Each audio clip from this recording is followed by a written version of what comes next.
Les rendez-vous de l'infra, le podcast d'Infravenir qui parle des infrastructures à travers des tables rondes et des interviews exclusives.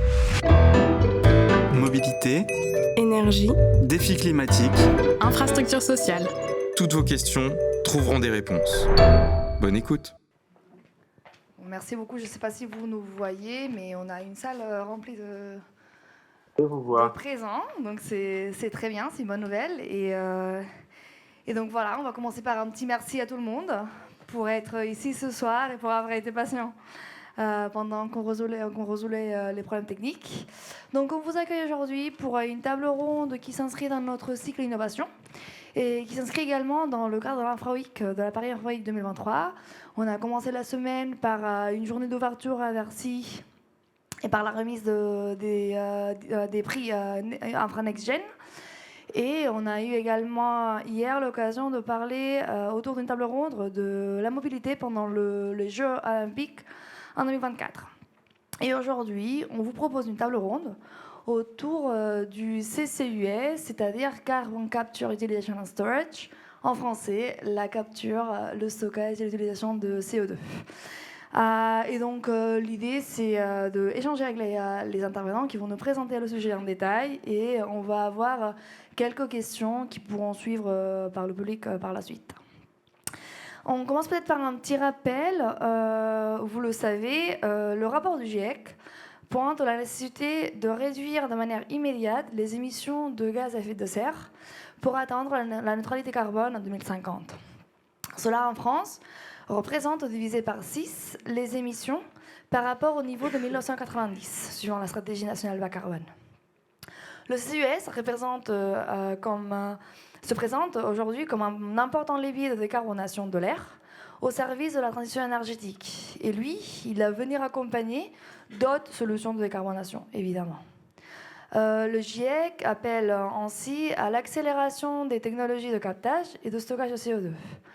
L'Agence internationale de l'énergie, pour sa part, appelle aussi à ces technologies pour venir réduire les émissions des centrales électriques, venir réduire les émissions aussi dans l'industrie, notamment dans l'industrie lourde, l'industrie chimique, cimentière et l'aciérie notamment, qui sont difficiles de décarboner par ailleurs. Il appelle aussi au CCUS pour développer la filière hydrogène avec la production d'hydrogène bleu et aussi pour directement décarboner l'atmosphère. Et aujourd'hui, juste pour vous donner quelques ordres de grandeur, on a une trentaine de projets qui sont actuellement opérationnels et qui permettent de capter et stocker entre 35 et 40 millions de tonnes de CO2 par an. Donc ça, c'est vraiment à échelle mondiale.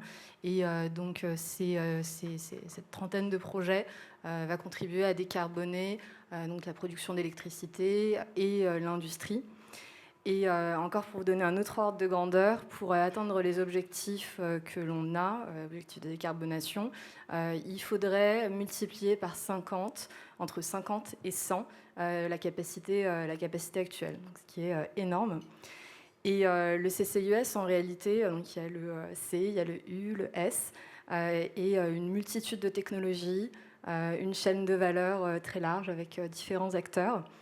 Si le CO2 n'est pas capté et utilisé, n'est pas utilisé à la source de l'émission, il est ensuite comprimé, il va être transporté donc, via des pipelines, par camion, par train ou par bateau, vers des sites de stockage qui sont souvent des réservoirs de pétrole ou de gaz épuisés ou encore des aquifères salins. Ou alternativement, le CO2 peut être valorisé. Et le développement de toute la filière va nécessiter un travail coordonné entre les différents acteurs de la chaîne de valeur et aussi d'attirer des capitaux qui sont très significatifs. Donc ce soir, pour nous éclairer sur le sujet, on a la chance d'avoir 3 experts du sujet. Alors experts qui sont une référence à l'échelle française, mais aussi à l'échelle européenne. Et ce qui est très intéressant, c'est que tous les 3, vous êtes complémentaires puisque vous vous positionnez à différents niveaux de la chaîne de valeur. Donc Katerina Voronecka, Vous êtes project manager spécialiste des sujets CO2 au sein de l'IFP Énergie Nouvelle. Donc l'IFP Énergie Nouvelle, c'est un acteur majeur de la recherche et de l'innovation dans le domaine de l'énergie, du transport et de l'environnement. Et l'équipe dans laquelle vous travaillez est dédiée aux technologies CCUS et va travailler sur toute la chaîne de valeur pour développer des solutions de captage, de transport, de stockage et de valorisation du CO2. Pierre-Yves Lestrat, donc vous êtes chef de projet développement du pôle hydrogène et CO2 au sein de GRT Gaz. Donc GRT Gaz, on le rappelle, c'est la filiale d'énergie dédiée, dédiée au développement et à l'exploitation du réseau de transport de gaz en France. Et dans le cadre de la transition énergétique, donc le réseau se prépare à accueillir d'autres gaz que le gaz naturel. Et vous travaillez actuellement sur l'adaptation du réseau de transport à l'hydrogène, au CO2. Et enfin, Benoît Decour. Donc vous êtes le cofondateur d'Élise Énergie. Donc c'est une PME industrielle dédiée à la production de molécules bas carbone telles que l'iméthanol ou les carburants aéronautiques durables, donc, ou SAF, Sustainable Aviation Fuels. Et l'objectif, c'est de décarboner des secteurs intensifs tels que l'industrie chimique, le transport maritime ou encore aérien. Et vous avez annoncé fin septembre qu'un financement de plusieurs centaines de millions levé auprès de Hy24 et de Mirova pour vous accompagner sur le développement de vos projets en France et en Espagne. C'est une longue introduction, mais est-ce que vous voulez peut-être parler un petit peu plus en détail de vos organisations, compléter, ou même de votre parcours avant d'enchaîner sur les questions? Bien sûr. Bonsoir à tous. Merci de nous donner cette opportunité d'être là ce soir. Je m'appelle Katerina Bornetska. Je travaille à IFP Énergie Nouvelle, d'origine ukrainienne. Un petit peu sur mon parcours. J'ai fait la majeure partie de mes études en Ukraine. Et je suis arrivée en France en 2007 pour terminer mes études en mathématiques appliquées à l'école normale supérieure de Cachan. J'ai ensuite continué mon parcours par un doctorat en mécanique des fluides à l'IFP Énergie Nouvelle. Et puis j'ai eu ma première expérience en industrie à Air Liquide dans la branche recherche et développement. Et puis je suis revenue à l'IFP Énergie Nouvelle en 2019 donc pour prendre en charge le projet autour de conditionnement de transport du CO2 et je m'occupe également de la partie intégrité de puits. Qu'est-ce que je peux dire autour de l'IFP Énergie Nouvelle, peut-être pour donner plus de détails. Donc on est un institut de recherche et d'innovation. On intervient autour des sujets CCS. On développe les briques technologiques sur toute la chaîne des valeurs. Et on est assez souvent... donc on fait partie de beaucoup d'organisations type Club CO2 ou autres. Donc on participe dans les projets européens également. Et on est souvent consulté par le gouvernement, justement, qui nous demande les différents types d'informations. Donc on se positionne comme un tiers parce qu'on est dépendant du gouvernement français. Voilà. Merci. Merci beaucoup d'être là ce soir. Donc, je suis très heureux aussi de participer à cette soirée. Moi, je suis Pierre-Yves Lestrat. Comme vous le disiez, je travaille à GRT Gaz. Mon parcours, je vais être très rapide. J'ai plutôt une formation technique d'ingénieur procédé dans l'industrie chimique. Et j'ai fait toute ma carrière. Ça fait 25 ans que je travaille dans l'industrie du gaz, et surtout des infrastructures, d'abord en recherche, puis dans le domaine des stockages souterrains de gaz naturel. Et enfin, à GRT Gaz, d'abord au centre, à la direction de l'ingénierie, dans le domaine des projets gaziers initialement, mais j'ai travaillé aussi sur des projets plus innovants. Notamment, j'ai coordonné les études du projet Jupiter 1000, qui basé à Fos-sur-Mer, qui était un des premiers projets Power to Gas et qui est une unité de démonstration de CCU. Et maintenant, ensuite, je suis passé par la direction commerciale, où j'étais responsable grand compte, où j'ai pu du coup parler de décarbonation avec nos clients principaux, des gros clients industriels, qui nous a du coup amené à GRTgaz à nous positionner sur la chaîne CCUS dans le domaine du transport, uniquement sur le domaine transport, donc du CO2 par canalisation. Et je travaille maintenant justement au développement de projets, de nouveaux projets de canalisation, de réseaux de CO2 en France. Voilà. Benoît, on vous laisse peut-être vous présenter également. Oui, je vais terminer, merci. Moi, Benoît Decour, d'abord, pardon de ne pas être avec vous ce soir et pardon pour les problématiques techniques du démarrage. Je vais essayer d'être concis pour me faire pardonner. Donc moi, j'ai commencé ma carrière chez Schlumberger, où j'ai notamment travaillé à cette époque sur la partie stockage géologique, donc plutôt sur le S du CCUS, avant de faire un travail sur la partie qu'on n'appelait pas encore Power to X ou e-fuel, mais qui correspondait à cette idée-là, puisqu'on avait regardé tous les usages d'hydrogène électrolytique dans la perspective du lien que l'électrolyse pour nous fournissait entre le monde des molécules qui était celui et qui est celui de Schlumberger, et puis le monde de l'électricité, quand on voyait la décarbonation plus avancée. J'ai poursuivi par un doctorat ensuite sur ces sujets, côté économie, avant de rejoindre mes camarades. Juste deux choses sur ELYSE. D'abord, par rapport à l'introduction qui a été faite, on a bien annoncé en septembre deux choses distinctes. On a annoncé une opération de financement avec Mirobay et I24 d'un côté, et puis par ailleurs, on a annoncé le démarrage, ou plus exactement l'implantation d'un projet Emerone qui, lui, a un budget total de 700 millions d'euros, mais on parle de deux choses différentes et les montants sur l'opération n'ont pas été communiqués pour la première partie. En tout cas, ELYSE Énergie, on est une PME, donc beaucoup d'entre vous, contrairement à l'IFPEN ou à GRTgaz, ne seront pas familiers ou familières avec nos activités. Nous, on représente aujourd'hui le U.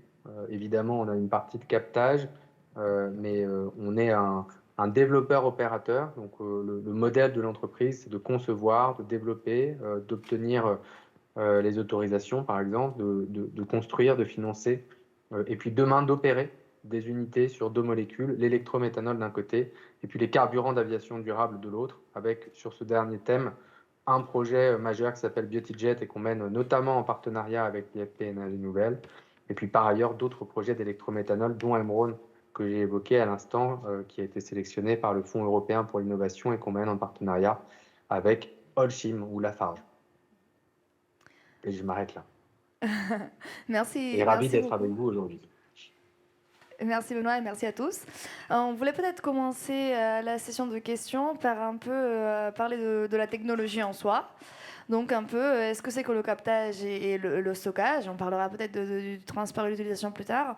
Et donc l'idée, c'était de comprendre avec vous, Katharina, quelles sont les technologies de captage qui existent aujourd'hui. On sait que vous avez un projet pilote à Dunkerque qui vient d'être lancé en opération. Donc si vous voulez nous en parler, c'est avec plaisir. Et puis derrière, en termes de stockage, qu'est-ce qu'on attend aujourd'hui en France? Quelles sont les perspectives et comment vous voyez un peu le captage puis le stockage à l'échelle française? Oui. Donc je commence par le captage. Donc il existe les différentes technologies pour capturer la molécule de CO2.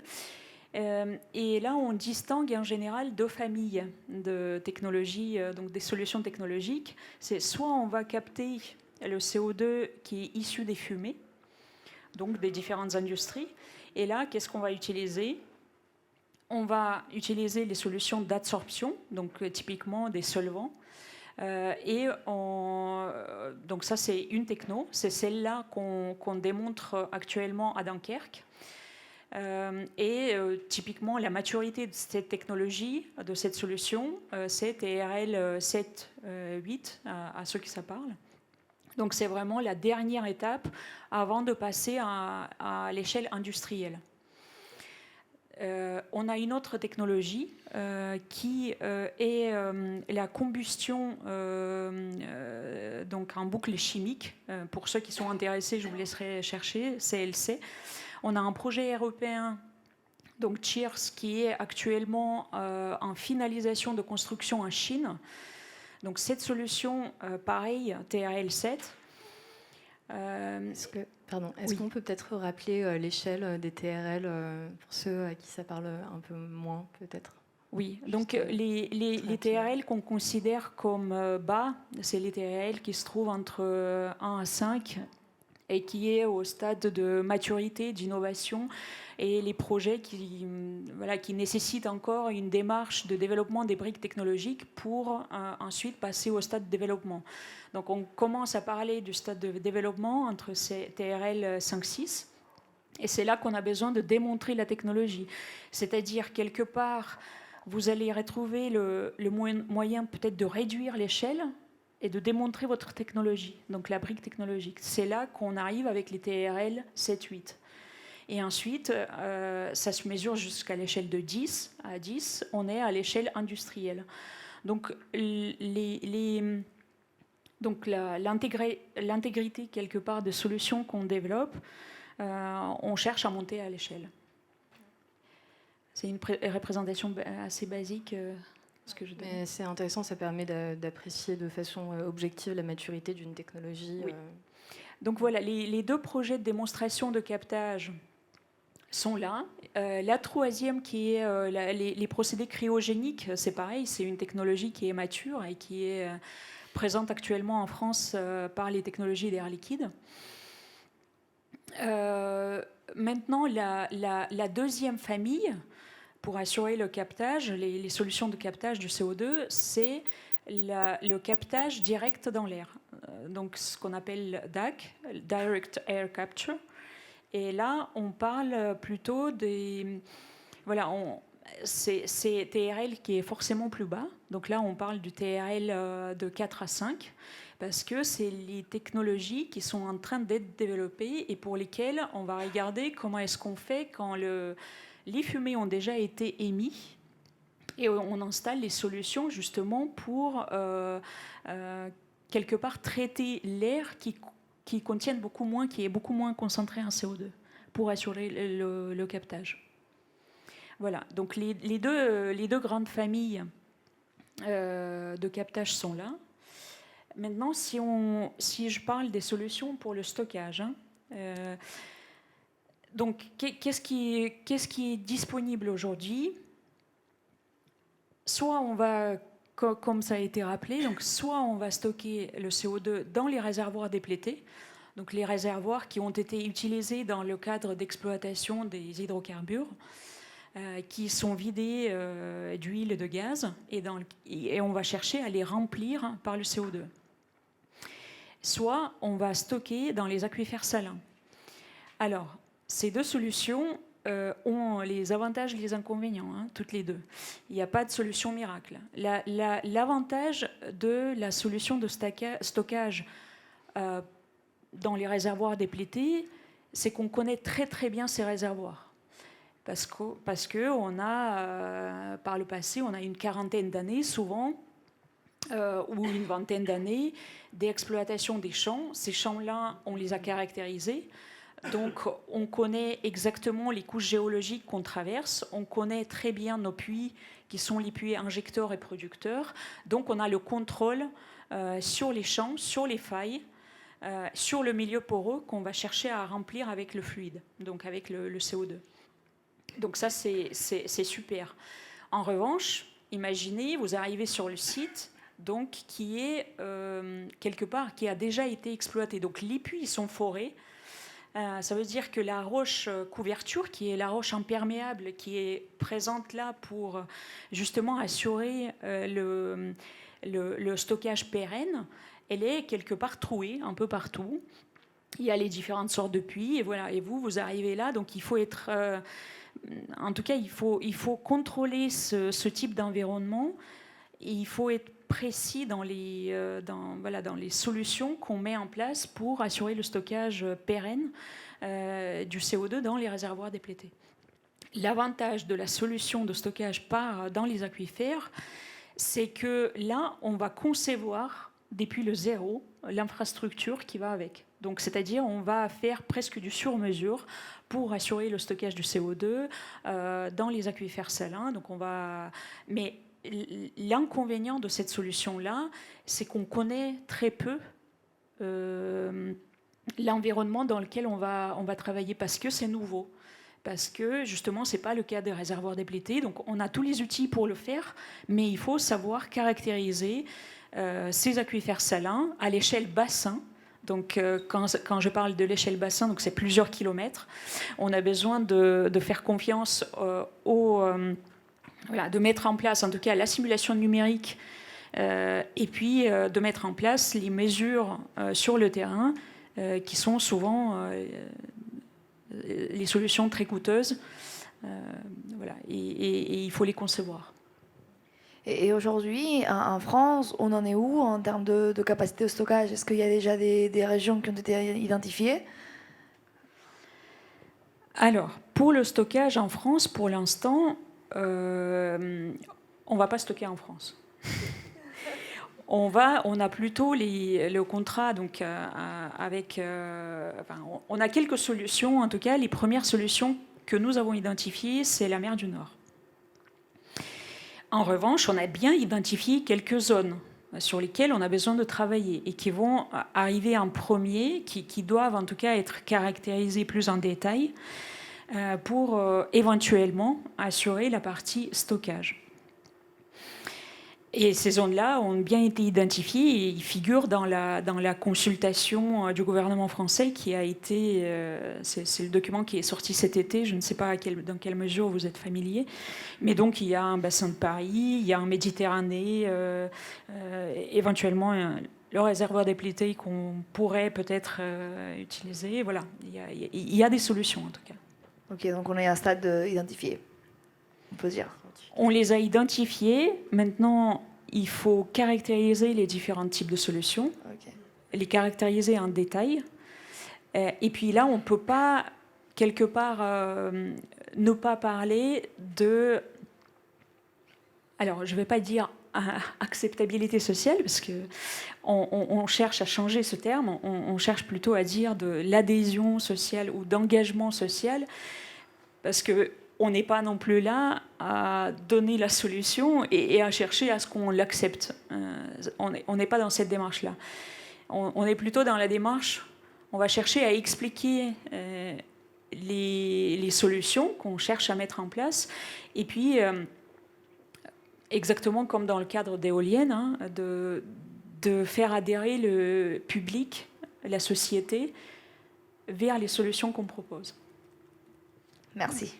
Petite question à laquelle c'est peut-être pas simple de répondre compte tenu de la maturité des différentes technologies, mais sur le C, aujourd'hui, le CAPEX, donc si on prend comme unité la tonne de CO2 captée, est-ce qu'on a une idée du montant du CAPEX? On adore les chiffres. Après, c'est intéressant sur toute la chaîne de valeur, mais déjà sur le C, si on peut avoir... J'adore les chiffres, moi aussi, mais je vais vous décevoir là. C'est extrêmement compliqué de mettre les chiffres parce que j'en ai parlé là tout à l'heure. On va faire face aux différentes industrielles. Quelque part, les fumées qu'on va chercher à traiter sont de nature très différente. Donc, qu'est-ce que ça veut dire ? Ça veut dire que dans le cas de sidérurgie, on va travailler avec une telle fumée qui a une telle concentration en CO2. Et dans les cas de sidérurgie, donc on produit des métaux. Typiquement, il y a un dégagement de chaleur qui est potentiellement réutilisable. Donc, quelque part, vous pouvez optimiser votre procédé. Ça va jouer ensuite sur votre CAPEX et OPEX pour le captage, pour assurer le captage du CO2. Si vous travaillez avec plutôt une cimenterie, ça sera tout autre chose. Donc, les chiffres vont changer. Actuellement, donc on a parlé de démonstrateur qui est à Dunkerque. Le projet 3D, je vais préciser. Donc, pourquoi il s'appelle 3D déjà? La techno s'appelle DMX. Ensuite, c'est démonstrateur et Dunkerque. C'est pour ça que ça fait 3D. Donc, sur ce pilote qui est à Dunkerque, on est en train de finaliser le stade de démonstration. On arrive en fin de démonstration en avril 2024. Et là, vous allez avoir tous les chiffres. Et là, en fait, concrètement, on pourra parler de combien ça a coûté pour assurer le captage d'1 million de tonnes du CO2 par an. C'est ça l'objectif, c'est d'arriver en avril, voilà, et de capter 1 million de tonnes du CO2. Donc là, on aura des chiffres qui vont venir sur ce site et positionner, qui vont permettre ensuite à tous les autres, à nous, de fixer les hypothèses suivantes pour pouvoir promouvoir d'autres solutions et pour pouvoir les chiffrer. Très clair, Je merci. suis désolée. Non, il n'y a pas de problème, mais j'imagine que la réponse est la même pour le U et le S.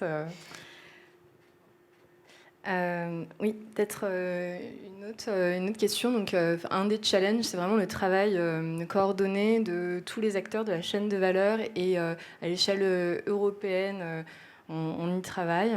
Est-ce que vous pouvez peut-être nous faire un état des lieux de l'écosystème autour du CCUS aujourd'hui et peut-être comment est-ce que vous pensez que le travail coordonné, qui est un challenge assez compliqué, comment est-ce que ça peut être poussé à l'échelle européenne de façon concrète?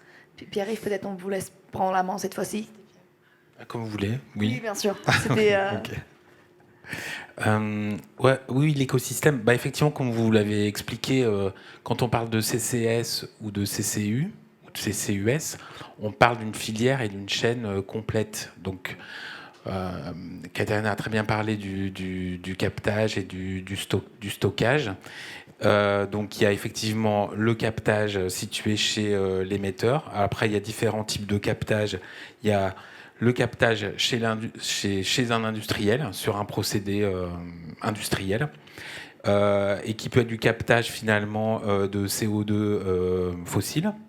Mais on parle aussi de captage de CO2 biogénique. Et là, on va parler, quand il s'agit de chaînes basées sur du CO2 biogénique, de BE-CCS pour la bioénergie, CCS sur de la bioénergie.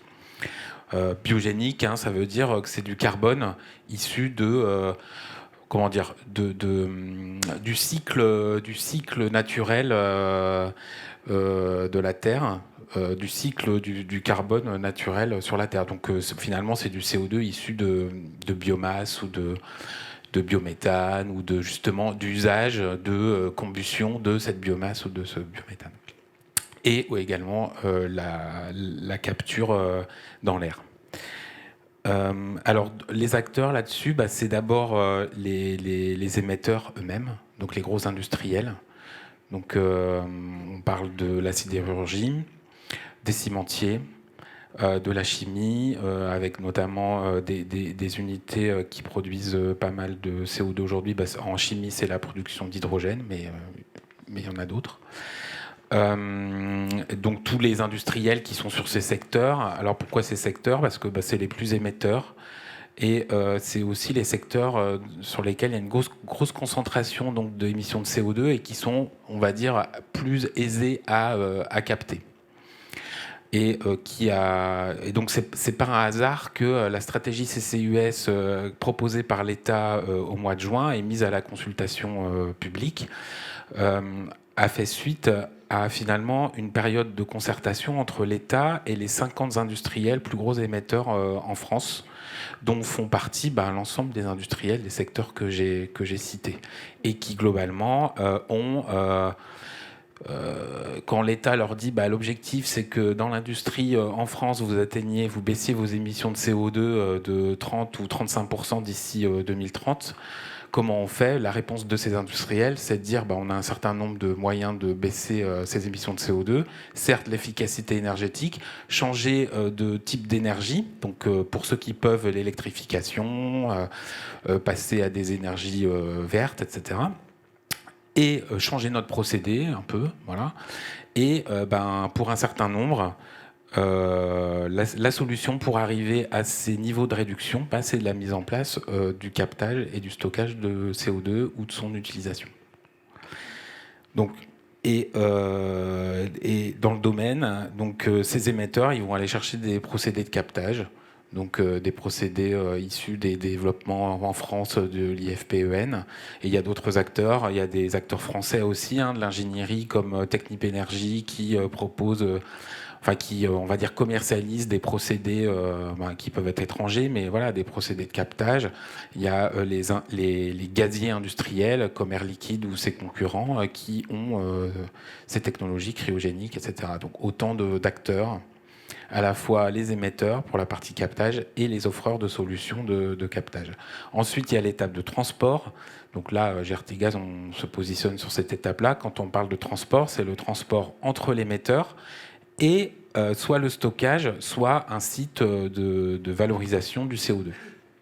Et pour faire ce transport, il y a plusieurs moyens. Donc il y a, on va dire, aujourd'hui, il y a un marché du CO2 qui existe.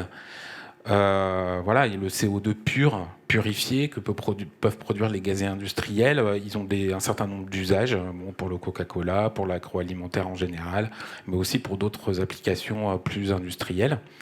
Et donc il y a déjà du transport de CO2 qui existe, mais sur des quantités qui sont moindres, où globalement on voit des transports de CO2 par canalisation, mais ça se résume en interne des sites industriels eux-mêmes.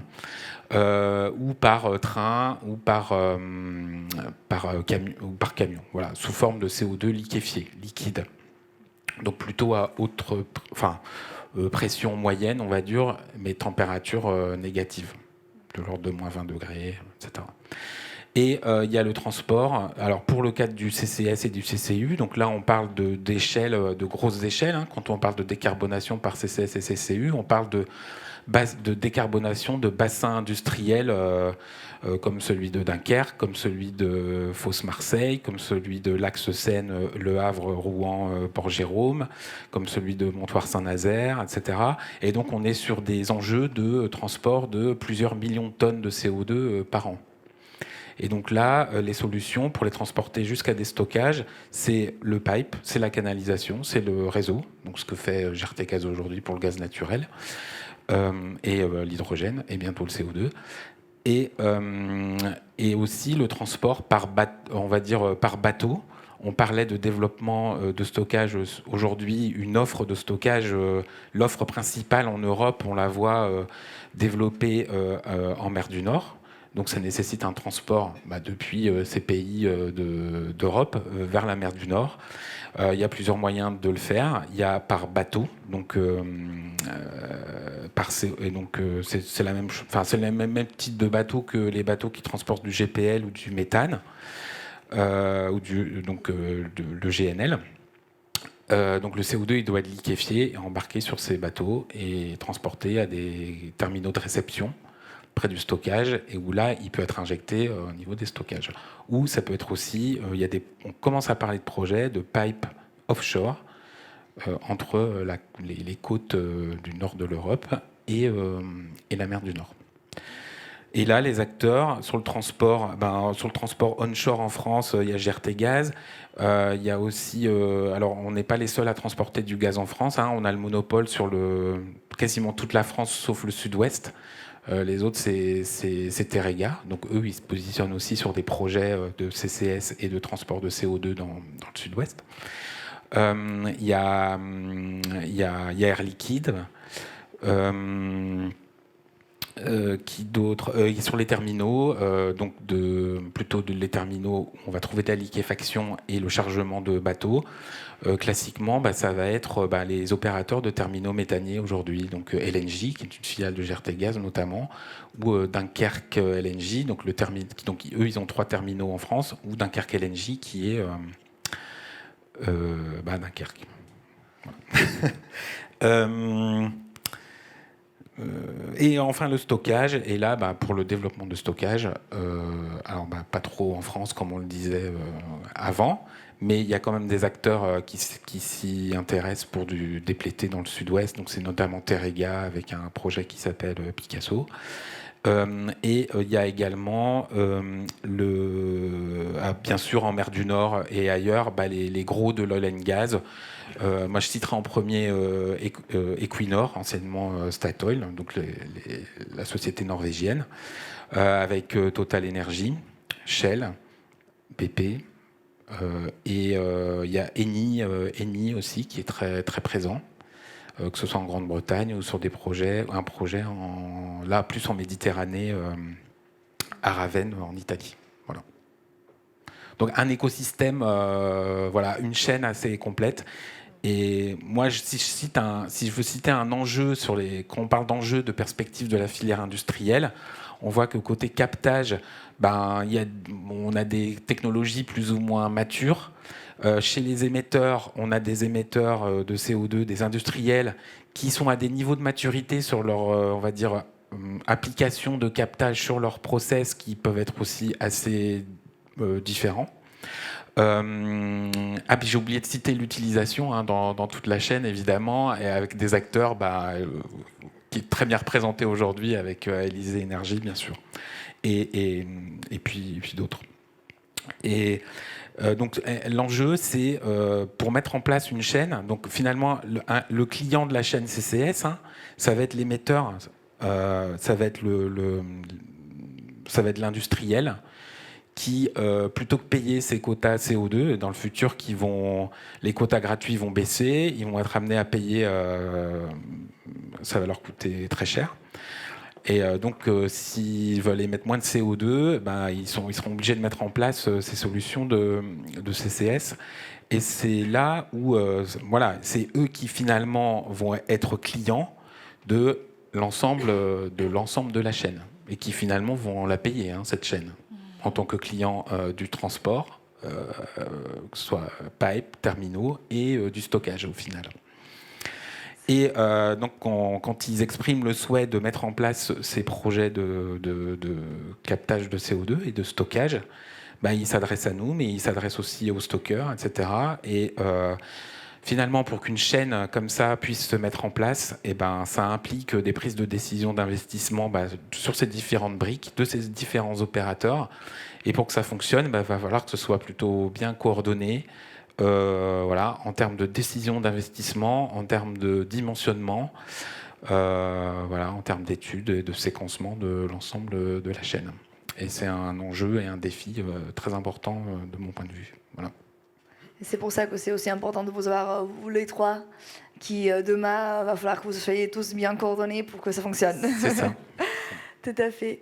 Et si on évoque un peu le U, donc l'utilisation et valorisation notamment, il se présente comme une opportunité alternative au stockage. Et donc, Benoît, on voulait voir avec vous qu'est-ce que Élysée Énergie a aujourd'hui comme projet, si vous pouvez nous expliquer un petit peu plus sur les technologies que vous développez aujourd'hui. Et en particulier, je pense que l'audience va être pas mal intéressée par de quoi on parle en termes de coûts, de revenus. Qui sont les acteurs qui vont pouvoir être intéressés par ce CO2 valorisé? Merci, oui. Effectivement, je pense que le U, il a fondamentalement vocation à être complémentaire du S. Et pour nous, c'est vraiment un point très important de ne pas opposer les solutions. Elles sont essentiellement complémentaires. Et c'est particulièrement vrai, notamment en Europe, où on a des contraintes réglementaires qui font que, à partir de 2041, par exemple, il ne sera plus possible d'utiliser du CO2 industriel, qui soit de source évitable ou non évitable, pour produire des molécules bas carbone comme celles qu'on produit. Ce qui veut dire quoi, Ce qui veut dire qu'on sera uniquement dans la valorisation du CO2 biogénique qui était évoqué précédemment, donc dans un cercle associé au cycle naturel du carbone. Donc nous, dans le cadre des projets de CCU, je vais prendre un exemple autour de l'électrométhanol. Donc l'électrométhanol, c'est quoi L'électrométhanol, c'est un méthanol. Ce qui veut dire que c'est la même molécule que le méthanol qui est produit aujourd'hui à partir de gaz naturel ou de charbon dans le monde. C'est un gros marché, c'est 100 millions de tonnes par an. Et l'électrométhanol consiste à venir synthétiser ce méthanol à partir de deux grands intrants. L'hydrogène, qu'on produit lui-même par électrolyse de l'eau, donc avec de l'eau et de l'électricité qui peut être bas carbone pour que ce soit pertinent, et puis du CO2. Donc on a d'un côté une brique de captage de CO2 avec les différentes technologies qui ont été très bien présentées en fonction des sources concernées, une production d'hydrogène par électrolyse de l'eau, et puis ensuite on vient synthétiser l'hydrogène et le carbone, le CO2, dans un réacteur de méthanolation avant de le distiller pour aboutir à la pureté recherchée par nos clients. Ce méthanol, il peut servir à quoi? Il peut servir d'abord au marché existant. Ils ne sont pas forcément toujours très connus, mais en France, par exemple, on importe 600 000 tonnes de méthanol par an. des pays producteurs de gaz, principalement pour des usages chimiques et puis pour l'estérification des huiles, donc pour des usages en fait de procédés autour des biocarburants. Donc c'est déjà un premier marché, puisque ça permet de le décarboner, ça permet de le relocaliser aussi partiellement pour ce qui est de sa production. Le deuxième grand marché, c'est le secteur du maritime. Le méthanol, c'est une des options alternatives aux carburants conventionnels pour décarboner en particulier le transport lourd. Donc là, on parle du transport par conteneur, on parle des ferries de forte puissance, on parle des croisiéristes. Et à ce titre, les grands opérateurs maritimes, depuis un an ou deux maintenant, avec Maersk, avec CMA, CGM entre autres, commandent massivement des bateaux. Donc on a aujourd'hui deux grands bateaux, deux grands types de propulsion en tout cas qui se développent, le LNG d'un côté depuis quelques années, et puis de manière un peu plus récente, le méthanol. Et là encore, pour donner des chiffres, CMA, CGM par exemple, ils ont commandé 24 bateaux, et puis j'ai cru voir qu'il y avait 8 nouveaux bateaux qui avaient été commandés cette semaine. Quand on additionne les 180 navires qui sont en cours de construction et qui doivent être livrés entre 2026 et 2028, ça fait autour de 5 millions de tonnes de méthanol additionnel. Donc c'est un très gros marché additionnel. Demain, on pourra aussi, avec ce méthanol, faire du jet, donc des carburants d'aviation durable, mais c'est un petit peu plus lointain. Donc, si on en revient à la question initiale autour de l'utilisation du carbone, Élise Énergie, en tout cas, le projet que l'on porte, c'est un projet de production de 150 000 tonnes d'électrométhanol qui sera implanté sur une grande plateforme chimique qui est 60 km au sud de Lyon, qui s'appelle les Roches-Roussillon, qui est gérée par un groupement d'intérêt économique et qui regroupe plusieurs très grands acteurs de la chimie et notamment un certain nombre de consommateurs importants de méthanol du territoire. 150 000 tonnes de méthanol, ça nécessite de se fournir avec les deux grands intrants qui sont les nôtres, le CO2, autour de 210 000 tonnes par an, d'une part, et de l'hydrogène, autour de 29 000 tonnes par an. Donc ça vous donne un petit peu les ordres de grandeur. Donc on est sur un projet avec une connexion électrique, puisque le projet sera connecté au réseau de 240 MW sur le réseau de transport d'électricité. Et c'est un projet pour lequel on va démarrer une phase de concertation préalable du public à la fin de l'année ou en début d'année prochaine. En termes d'ordre de grandeur, toujours, on est sur des projets de relatif long terme. Donc, c'est un projet qu'on a démarré il y a un peu moins de 2 ans, dont on vise une décision finale d'investissement début 2025 pour une mise en service en 2028.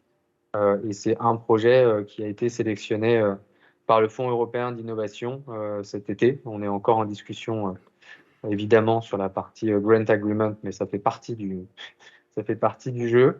Mais voilà, c'est le seul projet de cette nature en France qui a été sélectionné et qui donne aussi du crédit au travail qu'on a pu mener avec nos partenaires, avec les ingénieries avec lesquelles on travaille. Et petite question, Benoît, sur le l'offtake de e-méthanol, quelle est la durée qu'on peut espérer du contrat d'offtake et à quel prix, pareil, un range si c'est possible?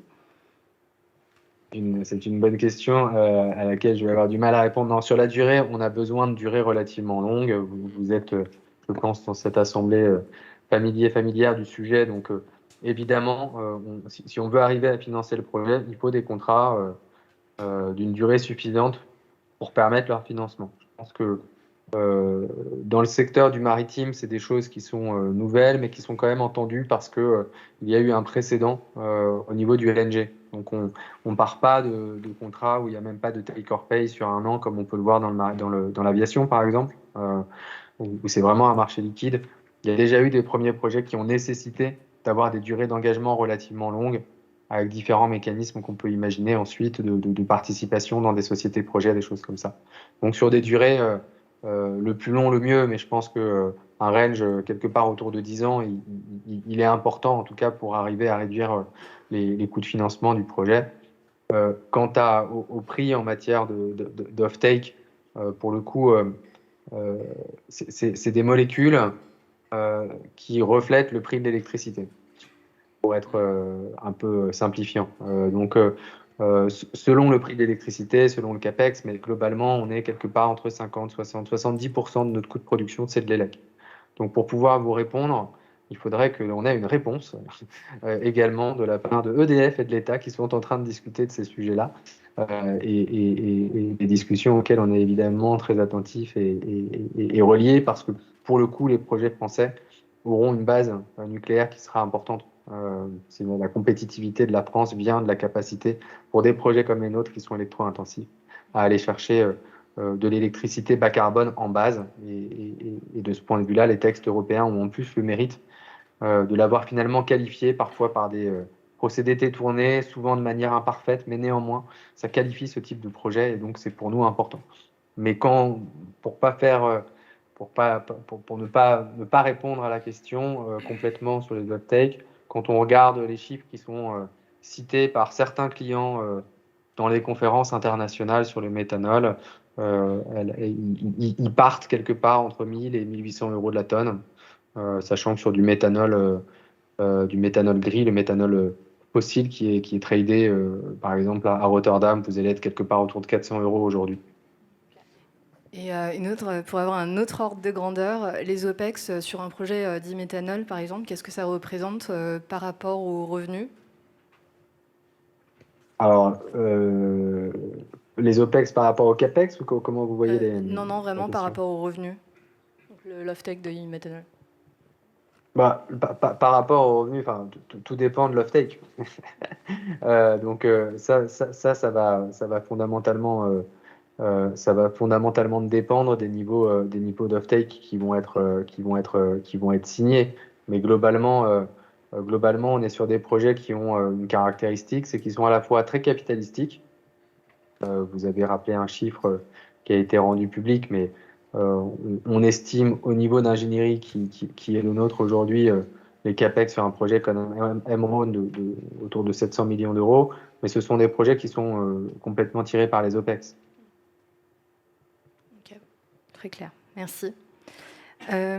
Sinon, peut-être donc récemment, la stratégie, l'État a présenté sa stratégie CCUS qui est actuellement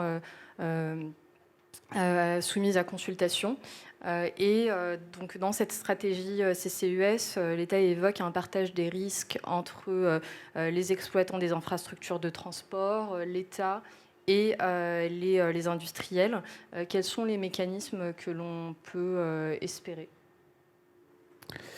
Oui, c'est un sujet assez clé et qui est relié à ce que je vous disais tout à l'heure sur ces enjeux de pouvoir dérouler des projets. Typiquement, là, on parle de... Alors, dans la stratégie CCUS là, que l'État a publiée en juin, il y a deux volets. Sur les soutiens et sur les partages de risques. Il y a ce qu'on appelle un soutien prévu de type CFD, enfin CCFD, Carbon Contract for Difference, qui va viser plutôt effectivement les projets des émetteurs. Et qui visera à l'objectif, c'est qu'effectivement que l'État puisse. Enfin, le souci, c'est que il faut avoir une visibilité sur les prix du CO2, enfin sur le coût, enfin les prix des quotas CO2 dans le futur, etc. Donc pour engager des investissements aujourd'hui, si on se dit que si le CO2 il est à 100 euros la tonne et qu'il reste à 100 euros la tonne, les industriels vont pas investir. Donc l'idée, c'est parce que la chaîne au global, elle va coûter à l'émetteur, vous aimez les chiffres, vous disiez, alors c'est toujours difficile de donner des chiffres parce qu'il n'y a pas un projet qui est comme un autre. Les distances de transport, le captage en fonction de l'industrie, de la maturité, quel stockage on va viser, etc. Mais bon, on peut si vous regardez un peu la presse et les éléments... typiquement, le CCS, on est sur des niveaux de coûts,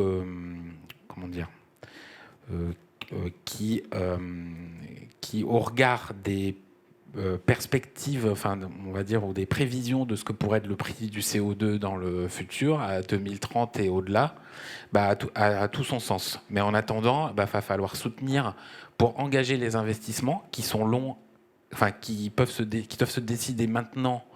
Alors pour tout ce qui est infrastructure et stockage, ça doit se décider, on va dire, maintenant, pour une mise en service en 2028 ou 2029, voire 2030 en fait. Et là, le prix du CO2 à ce moment-là, on le connaît pas. Donc l'idée, c'est de partir sur des CCFD et de compenser finalement le surcoût à la tonne de CO2 capté et stocké par rapport au prix du CO2 qu'il y aura sur le marché. Donc finalement, de couvrir la différence entre ce que ça aurait coûté à l'émetteur de ne rien faire par rapport à son investissement du départ. Et ça, c'est des systèmes qui sont visés dans d'autres pays européens. Les Pays-Bas l'ont mis en place.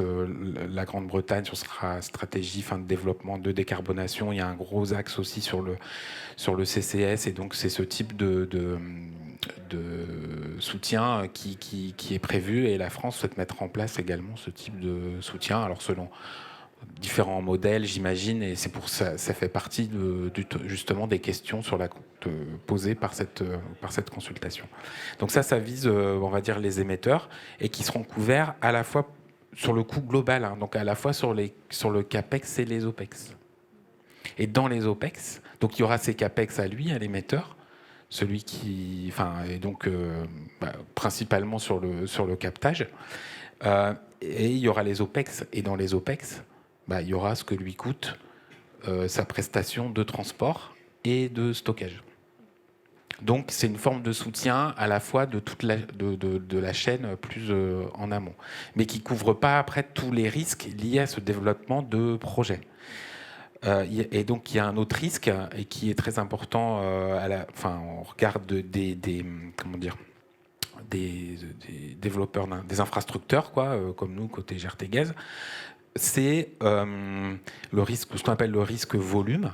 C'est-à-dire qu'à un moment donné, on va développer l'infrastructure, soit la canalisation ou le terminal, voire après au bout le stockage, sur des perspectives de volume. À l'instant T, il va y avoir des émetteurs qui vont être capables qui vont prendre la décision de faire du captage et du CCS. Mais l'enjeu des infrastructures, c'est de faire des économies d'échelle. Et plus les infrastructures sont grosses et plus il y a du volume, moins la chaîne est coûteuse, ramenée à la tonne de CO2. Donc l'objectif, c'est de massifier et donc de permettre les développements aussi, de dimensionner finalement les infrastructures pour ces on va dire, ces engagements à l'instant T, mais aussi pour les perspectives de développement de la filière, y compris par bassin. Et donc, là-dessus, il y a deux questions. Il y a comment développer ces infrastructures. Donc, nous, ce qu'on pense, c'est que il faut effectivement une forme de régulation. C'est ce que propose aussi la stratégie CCUS, c'est de dire, pour les infrastructures, l'idéal, c'est de définir un monopole pour les infrastructures sur ce bassin. Donc, qui aura la charge de planifier, de dimensionner, de planifier, et qui sera l'unique opérateur pour le bassin en question. Mais en contrepartie, il a le monopole, le système, il doit être régulé. Donc, il devrait y avoir une régulation du système de commercialisation de cette infrastructure et de son tarif. Et nous, typiquement, GRTgaz, c'est ce qu'on sait faire, par exemple. Mais là, ça ne répond toujours pas au risque volume, c'est-à-dire qu'on va, à un moment donné, dimensionné, on va dire, pour les clients, les émetteurs à l'instant T, et puis aussi pour les perspectives de développement pour d'autres émetteurs qui sont moins matures à ce moment-là, etc. Et donc, ou pour des projets de CCU, parce qu'on se positionne sur la chaîne de transport à la fois pour la chaîne CCS, mais aussi pour la chaîne CCU, pour faire le lien entre un émetteur et un site de production de e-éthanol ou de e-carburant. Et donc, on va se baser sur des perspectives, et puis finalement, le volume, on ne l'aura peut-être pas. Donc, le revenu attendu de l'infrastructure ne sera pas là. Soit dans la durée, soit pour des retards de projets. On est quand même sur une chaîne où il y a un certain nombre de risques, que ce soit pour des stockages, que ce soit des émetteurs, ou l'infrastructeur lui-même qui peut avoir un retard sur son projet. Et ça porte sur de telles quantités, c'est tels enjeux financiers que on voit que pour finalement décider de ces investissements, qui sera capable de prendre le risque volume s'il est en retard ou si finalement il ne mène pas à bien son projet. Je pense qu'il n'y en aura pas beaucoup. D'où la demande, la proposition aussi de l'État de participer à la couverture en tout cas, d'équilibrer finalement, d'avoir un système qui permet d'équilibrer le risque volume entre les infrastructures et leurs investisseurs, les émetteurs et les opérateurs de stockage ou les projets de valorisation. C'est très clair. Merci beaucoup.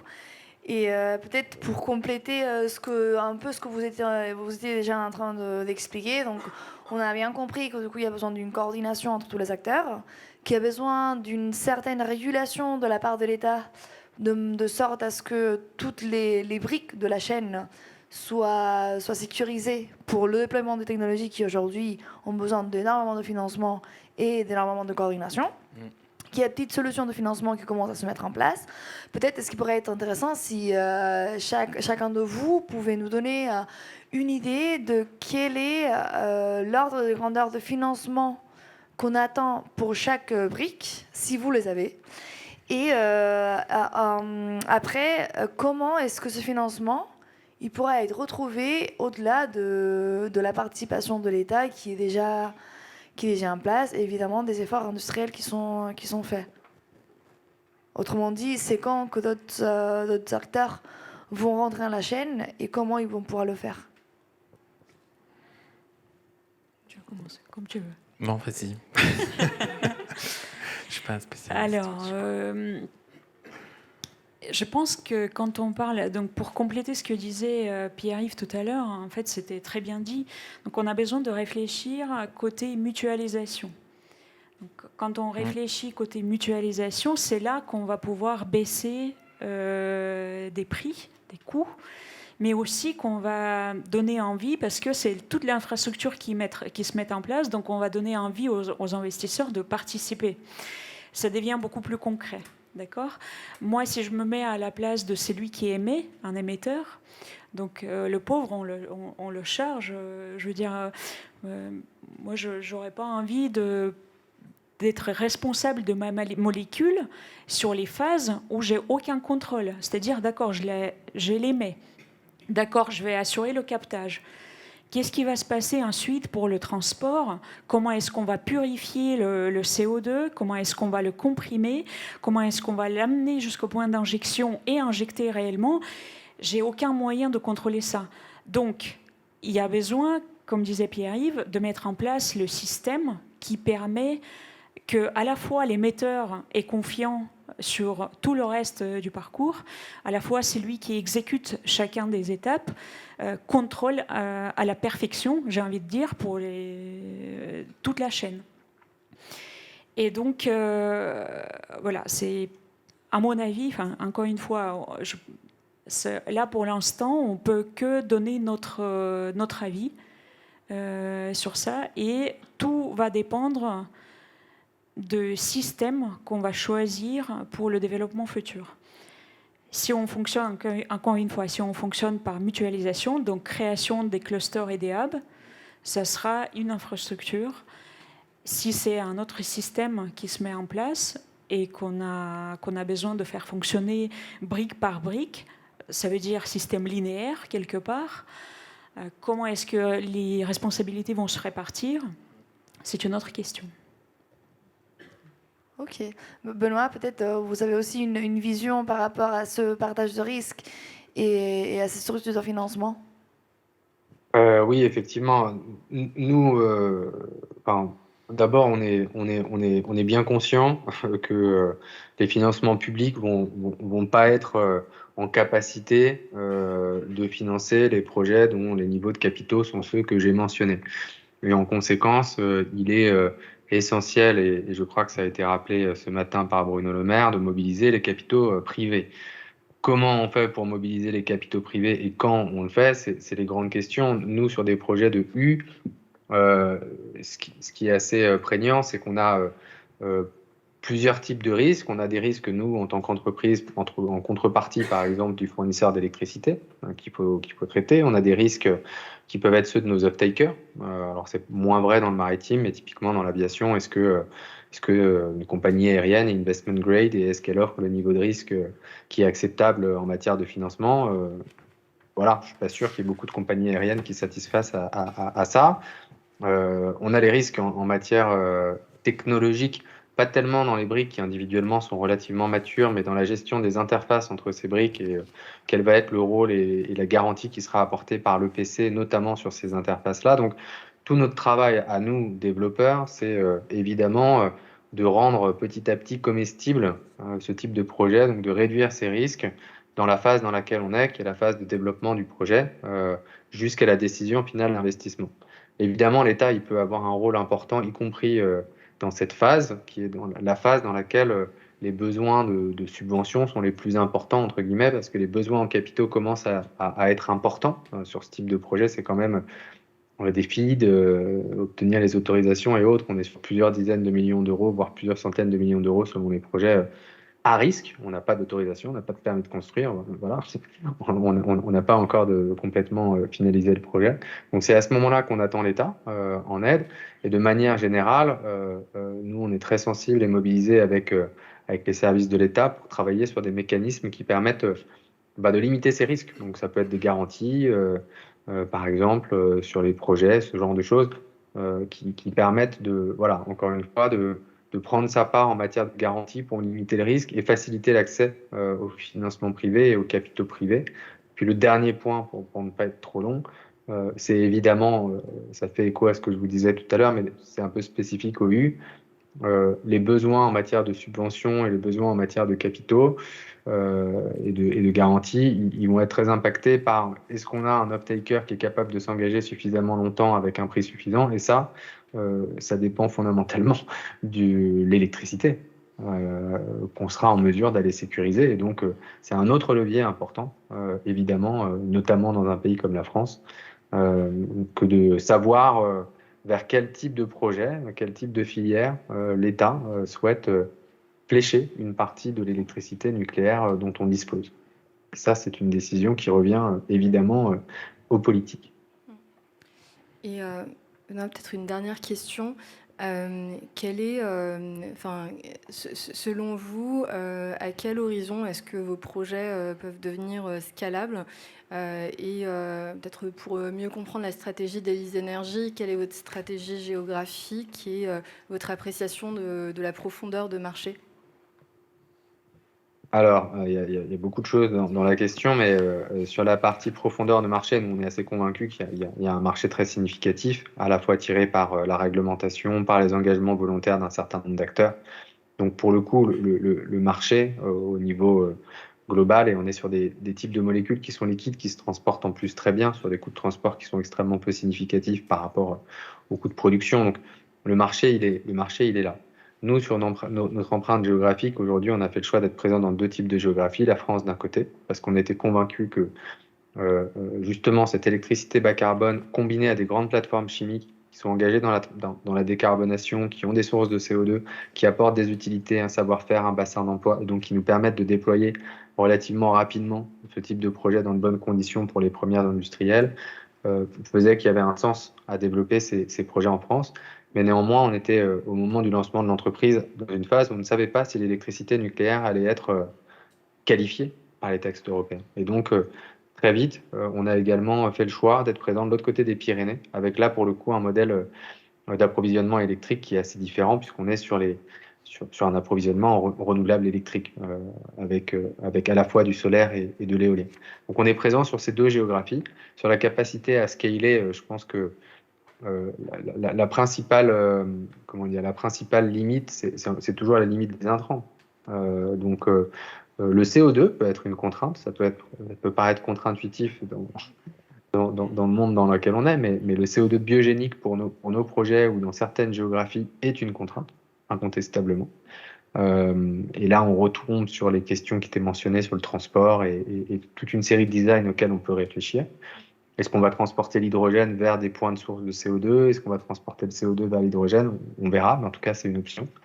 Donc, nous, on est en mesure de dupliquer les unités. Il y a beaucoup de choses qui restent quand même assez customisées dans les zones d'implantation, notamment, je pense que au CO2, enfin à la capture du CO2, mais on est quand même en mesure aujourd'hui d'aller développer des projets similaires, de taille similaire, en gagnant du temps, parce qu'on aura une partie, en tout cas, du logiciel d'ingénierie qui sera déjà disponible et qui nous permettra d'aller, toutes choses égales par ailleurs, un peu plus vite, mais il y aura encore de l'ingénierie pour l'adapter aux localisations et en particulier aux utilités, l'eau, la chaleur, voilà, toutes les utilités, tout ce qui va faire le projet. On aura aussi des questions d'autorisation et de consultation préalable que de notre côté on engage bientôt. Donc on pourra scaler dans d'autres géographies sous réserve d'avoir les bons accès aux intrants. Merci beaucoup. Et bon, je pense que de tout ça, on en tire qu'il y a beaucoup de lignes de développement à exploiter, qu'il y a beaucoup d'inertie aujourd'hui sur le secteur du CCUS et que c'est une technologie qui est à un stade peut-être de développement et pas encore mature, mais qui est prometteuse. Non. Non. Alors... oui. Alors, juste pour témoigner, nous, on est sur des projets, enfin, on est impliqué sur des projets, sur différents bassins aujourd'hui, et on est sur des cas très concrets et des demandes des industriels de leur étudier du transport de CO2 et pas que pour des petits pipis. Pour une unité de laboratoire enfin voilà, sur vraiment des cas industriels. Projets, bien sûr. Donc on nous dit même, vous pourriez pas aller plus vite parce qu'avec vos contraintes de permitting sur vos projets de CANA, etc., c'est un peu long, quoi. Et pour des capacités importantes. Donc, et donc des industriels qui à la fois, du coup, ont un projet ont des projets de mise en œuvre de captage et qui sont sûrement qui en contact avec des projets de stockage. Voilà. Oui. C'est extrêmement difficile d'appeler quelque chose de pas mature quand réellement on arrive déjà à capter, à transporter le gaz. Je veux dire, pour moi, la technologiquement, les briques technologiques, chacun des briques sont matures. Maintenant, il faut essayer de mettre ça en musique, si je peux me permettre l'expression. Donc, vous avez vu la complexité des systèmes qu'on cherche à concevoir, avec les interfaces qui sont multiples, avec les responsabilités, comment ils vont se répartir. Donc, ce qui n'est pas mature, pour moi, ce n'est pas du tout la technologie, c'est la régulation, quelque part, la législation qu'on va mettre derrière, et c'est ça qui peut-être pourrait être questionné. En revanche, pour les briques technologiques, je veux dire, on sait le faire. On a déjà prouvé sur les technologies de captage, sur le transport, on intervient et on est capable de proposer des solutions techniquement et économiquement viables et compétitives. C'est clair. Et peut-être je me suis mal exprimée, c'est exactement ça, que c'était une chaîne en développement. Peut-être pas une technologie en développement. Non, mais c'est très bien, du coup, on a pu être encore plus clair. C'est un sujet... voilà. Juste, je me permets avant de prendre des questions sur la réglementation. Est-ce que les projets de CCUS, donc le CLU, le S, sont éligibles à la taxonomie aujourd'hui européenne? Sans rentrer dans les détails des seuils techniques, etc. Alors, mais est-ce vu que l'heure, je dis pas que c'est tard, mais après la journée, tout ça, là, moi, je fais joker sur taxonomie. Benoît, vous voulez nous parler de taxonomie? Non, joker. Bon, joker. Joker aussi, je crois. Je vais suivre. Non, mais en fait, indépendamment des histoires de taxonomie, dans les objectifs du Green Deal européen, de ce qu'on appelle du Fit for 55, etc. Enfin, il y a une place au CCS et au CCU qui est clairement, appuyée, avec tous les financements qui sont faits. On parlait de fonds de l'innovation, d'Innovation Fund. Il y a un nombre de projets de CCU et de CCS qui sont lauréats, qui sont énormes, et c'est vraiment des gros. C'est pas des petits financements de recherche en fait. C'est vraiment des gros. C'est vraiment des projets importants quoi. De taille industrielle et des sommes importantes. Donc. Et on est souvent très surpris par ce qui n'est pas couvert par la taxonomie européenne. Okay. Même si ça a un impact positif d'un point de vue environnemental. Quand on rentre dans les détails oui, non, mais ça peut parfois être surprenant. Est-ce qu'il y a peut-être des questions dans le public? On pourra en prendre encore 2 ou 3, s'il y en a.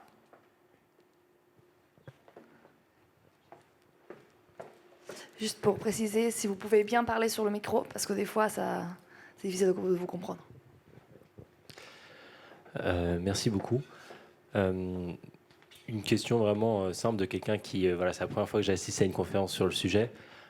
J'imagine que la densité de carbone pour un volume donné, pour du pétrole ou pour du charbon, c'est quelque chose de très dense. Et donc quand on réinjecte finalement un gaz, même s'il est comprimé, dans des réservoirs qui n'est plus à usage, finalement la densité est beaucoup plus faible.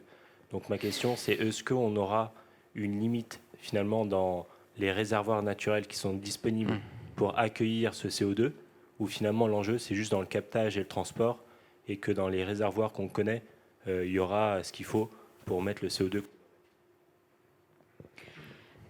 Je commence. Donc là, ce qu'il faudrait préciser, donc c'est la densité. Quand vous parlez de densité, c'est la concentration du CO2 dans le flux que vous entendez par là? Oui, par mètre cube. Donc en fait, ce qu'il faut savoir, c'est que donc il y a les fumées qui sont issus des différentes industries. Dans ces fumées, il y a déjà la concentration du CO2. Et pour les technologies de captage qui sont actuellement mises en place, dans les fumées, la concentration de CO2 actuellement, c'est entre 30 à 40%. D'accord ? Et ensuite, on va donc appliquer les procédés de captage. Et là, on va rendre le CO2 pur. Enfin, quand je dis pur, il n'est jamais 100% pur. Mais la concentration du CO2 devient donc entre 95 à 98%. Donc c'est un écoulement qui est extrêmement pur. Et ensuite, qu'est-ce qu'on va faire? On va le sécher, ce flux. Donc on va enlever l'eau pour éviter les problèmes de corrosion qui vont arriver, et on va chercher à réduire le volume. Donc comme vous avez dit, on va comprimer pour atteindre les conditions souvent de la phase dense, ce qu'on appelle. Donc c'est la phase qui est super critique, qui se trouve entre 100 à 150 bars, et on va chercher à transporter dans ce flux qui est extrêmement réduit. Et donc là, quand on arrive dans les points d'injection, donc votre flux, il reste le même. Et c'est dans ces conditions-là que vous allez chercher à effectuer l'injection.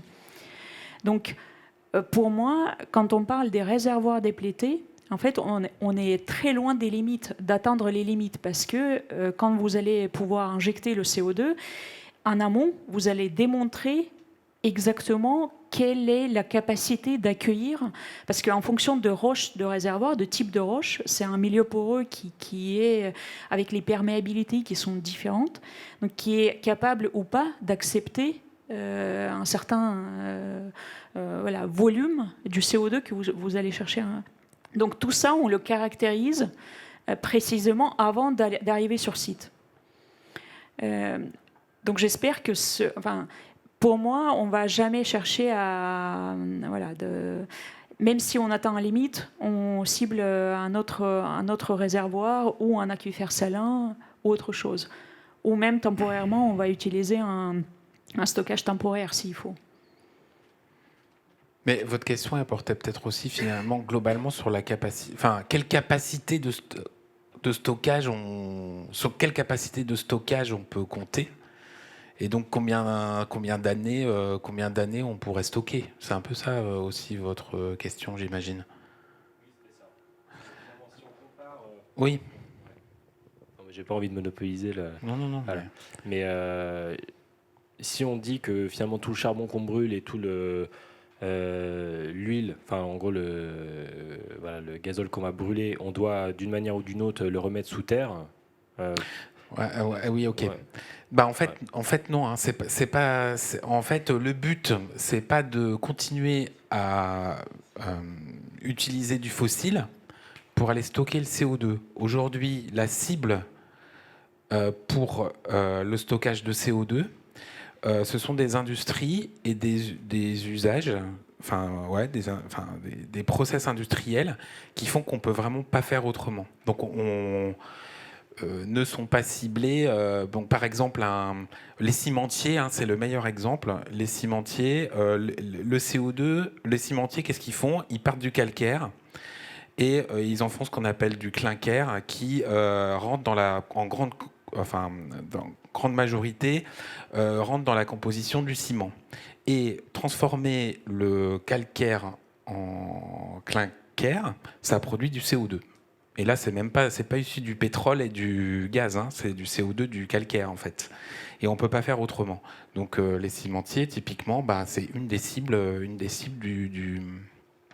du CCS et du CCU également. Et si on prend la sidérurgie, c'est un petit peu la même chose. Alors pas complètement parce que aujourd'hui il faut du charbon et du minerai de fer pour faire de l'acier primaire. Et aujourd'hui, ils vont développer et ils ont des subventions pour développer la production d'acier à partir d'hydrogène. Mais par contre, il va rester encore pour le besoin process des émissions de CO2, et c'est ces émissions de CO2-là que ces acteurs-là ciblent aujourd'hui dans le CCS. Et on n'est pas sur remplacer le pétrole et le gaz qu'on va consommer par... finalement après par le CO2 qu'on capte. D'autres questions ?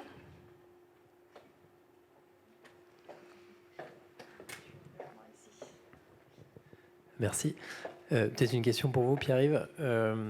Sur les pipelines de manière générale, est-ce qu'on peut réutiliser les pipelines existants qui transportent aujourd'hui du gaz naturel pour transporter du CO2 ? Je ne suis pas rentré dans ce détail-là, mais c'est une très bonne question. Alors, oui, alors, nous, on le fait aussi pour l'hydrogène et le CO2, c'est-à-dire que l'objectif, c'est aussi au maximum de pouvoir réutiliser du réseau, des portions de réseau qui pourraient être converties effectivement dans un autre gaz, dont le CO2. Après, ça veut dire que nous, en tout cas pour notre réseau à nous de gaz, ça veut dire qu'on doit s'assurer que ce tuyau, on n'en aura plus besoin pour le marché gaz. Alors localement et sur certaines portions, ça peut arriver parce que le marché gazier va plutôt effectivement baisser, même si notre objectif c'est de remplacer au maximum le gaz par des nouveaux gaz renouvelables, etc. Mais globalement, ça va diminuer et il peut y avoir des portions du réseau qui sont doublées, voire triplées des fois. Et donc on pourrait se passer d'une des canalisations sur ces chemins-là. Donc typiquement, en fonction des bassins et en fonction des demandes et des besoins des études et peut-être à venir, parce qu'on évoquait l'enjeu du CO2 biogénique et notamment pour le CCU, si on veut aller chercher les réseaux un peu plus loin, Là, typiquement, et peut-être un peu plus tard, peut-être après 2035, après 2040, là, il y aura des perspectives. Et on travaille aussi sur ces cas-là. Et il y a aussi il n'y a pas que les canalisations gaz, il y a aussi des canalisations de pétrole qui peuvent être étudiées pour être converties au CO2. Voilà. J'ai vu une autre question. Voilà. Merci. Donc, j'ai une question pour la filière. Tout ce qui est marché de carbone volontaire, les crédits carbone, est-ce que c'est quelque chose...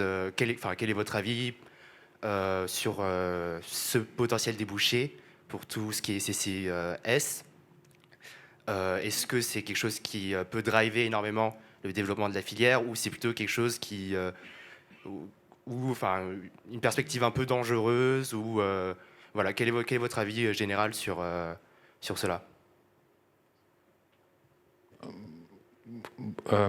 J'ai pas de grosses connaissances du système. Ce que je sais, c'est que dans l'offre finalement de ces crédits carbone marché volontaire, on trouve beaucoup aujourd'hui derrière, en fait, c'est de la reforestation, etc. Donc il y a de la, comment on appelle ça, du stockage de CO2, séquestration les puits de naturelle, carbone, les puits de carbone, les puits de carbone naturels. Et donc aujourd'hui, ce que je sais, c'est qu'effectivement le marché de ces crédits va pouvoir s'orienter vers des crédits carbone basés aussi sur du puits de carbone technologique. Donc par puits de carbone technologique, effectivement, le CCS en fait partie, CCS de CO2 biogénique pour faire des... Du coup, ça veut dire que si on stocke du CO2 fossile, on fait pas de puits, on fait pas de crédit carbone, parce que il est émis, puis on le remet dedans, donc le bilan vis-à-vis de l'atmosphère et du climat est le même. Donc ça s'applique au BE CCS. Moi, je pense que je me dis que ça peut être une source de revenus supplémentaires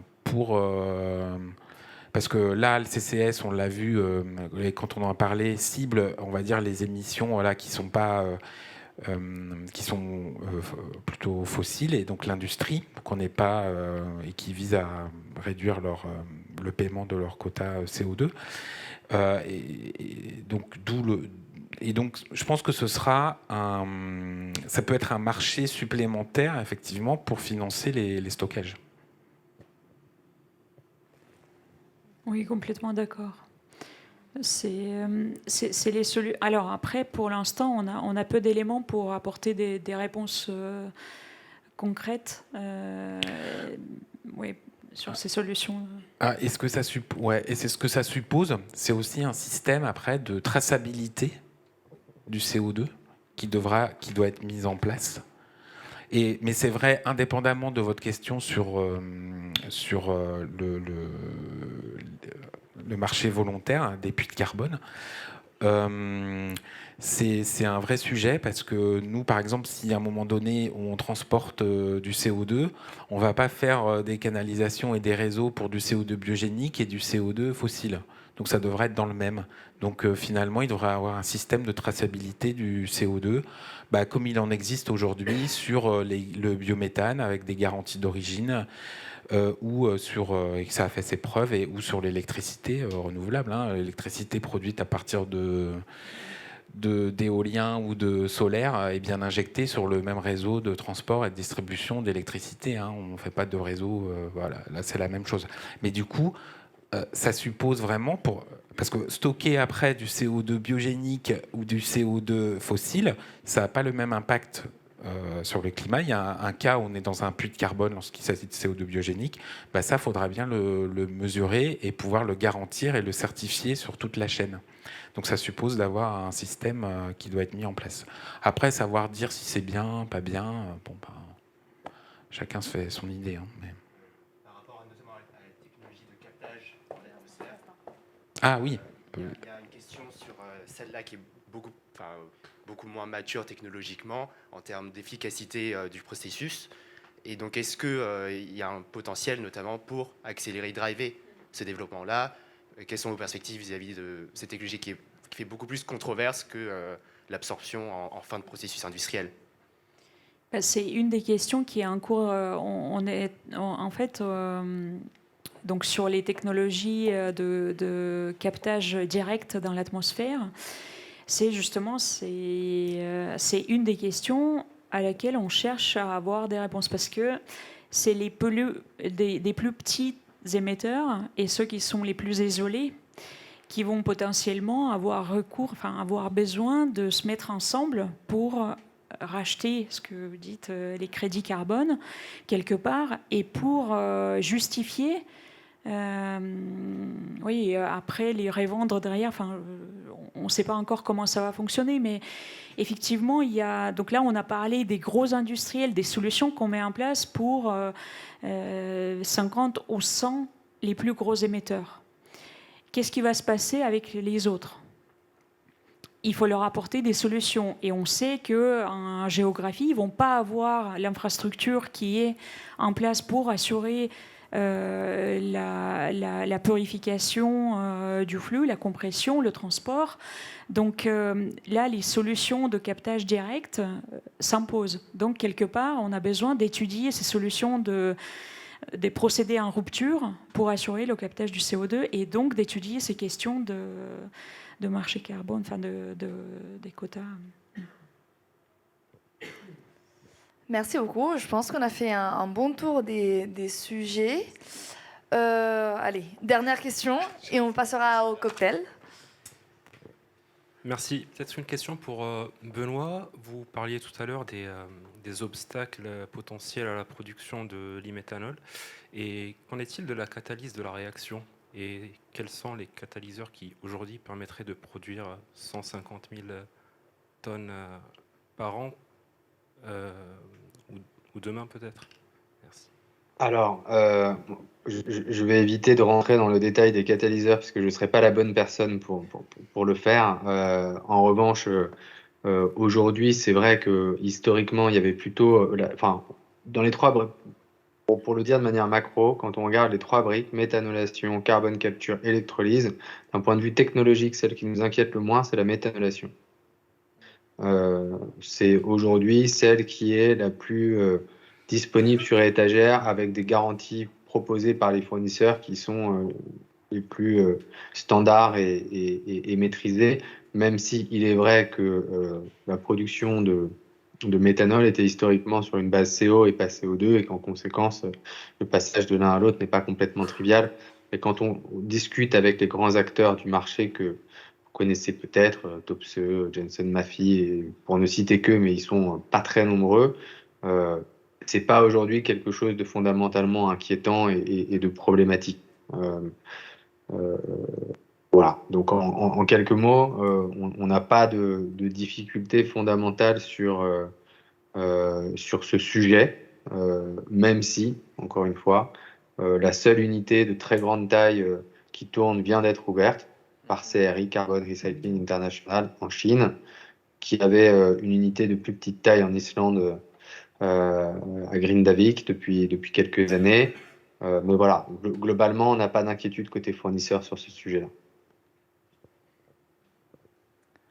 On vous propose, merci beaucoup, on vous propose de remercier nos intervenants qui ont participé à cette table ronde qui a été passionnante. On a beaucoup appris avec vous. Merci beaucoup. On est obligé de dire au revoir à Benoît qui nous a accompagnés en distanciel. Mais on aura l'occasion d'échanger en direct avec Katrina et Pierre-Yves autour d'un petit cocktail qui nous attend ici à côté. Donc je pense qu'on pourra passer à la salle à côté. Avant de finir, un petit rappel, vous êtes tous invités à nos événements à venir chez Infravenir. On a un afterwork le 19 octobre à Londres, parce qu'on est une association de plus en plus internationale, avec des bureaux à Londres et à Madrid, pardon. Et on vous invite également à la prochaine conférence de ce type, table ronde, autour des métaux critiques, le prochain 9 novembre. Donc voilà, merci à tous d'être venus et à une prochaine. Et voilà, c'est déjà la fin de ce podcast. Merci de votre écoute. Si vous avez aimé, n'hésitez pas à mettre 5 étoiles et le partager autour de vous. Vous pouvez vous renseigner sur les prochains événements d'Infravenir et adhérer à notre association sur infravenir.com. Retrouvez-nous aussi sur notre page LinkedIn Infravenir. À bientôt!